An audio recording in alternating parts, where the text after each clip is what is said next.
আমি আমার এক ফ্রেন্ডের বাসায় গেছিলাম, ওই আমার স্কুল ফ্রেন্ড, ক্লাস 3 থেকে আমার ফ্রেন্ড, এরকম আর কি, অনেক পরে, জেনারেল থেকে বের হওয়ার পরে।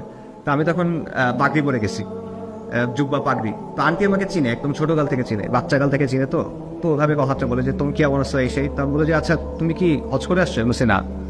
তুমি কি তাবলিগ করো? না। পিঠের মুড়ি খেয়েছো? না। তাহলে এরকম গেল। এটা হাসির, বাট এটা বাস্তব।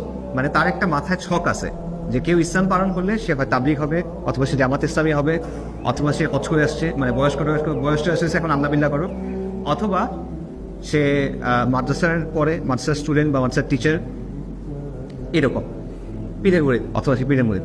এর বাইরে হইলে এটা অদ্ভুত। এর বাইরে আপনি ইসলাম পালন করতে, এটা অদ্ভুত। এটা ব্যক্তিগত পর্যায়ে শুধু। এখন চিন্তা করেন আপনি যে পরিবর্তনগুলো করতে হবে, এটা তো ব্যক্তিগত পর্যায়ে হবে না, এটা জনপরিসরে করতে হবে। সো জনপরিসরে আপনি যখন যাবেন, মানে আপনি যখন রাস্তায় যাবেন, সমাজের সামনে যাবেন, তখন সমাজ আপনাকে কিভাবে দেখবে? তোমরা কারা, রাইট? এবং সে সন্দেহের চোখে দেখবে। খালি আপনাকে সে চেনে না এটা না, সে আপনাকে খারাপভাবে দেখে, যে সন্দেহের চোখে দেখে। আচ্ছা এরা এটা, তারপরে এটা খারাপ কিছু একটা, বা এটা ভয় পাওয়ার মতো কিছু একটা। এবং মুসলিমরা যখন জমায়েত হয়, হেফাজতে ইসলামের যখন ঘটনাটা ঘটছিল, আপনারা যদি ওই সময় নিউজ কভারেজ দেখেন, পুরো জিনিসটা প্রেজেন্ট করা হয়েছে এভাবে যে পুরো দেশ থেকে, মফস্বল থেকে এই হুজুররা ঢাকা শহরকে ইনভেট করতে আসছে, মানে তারা ঢাকা শহরে আক্রমণ করতে আসছে, এরকম একটা, ঢাকা জুড়ে হেফাজতের তাণ্ডব, এরকম একটা বিষয়।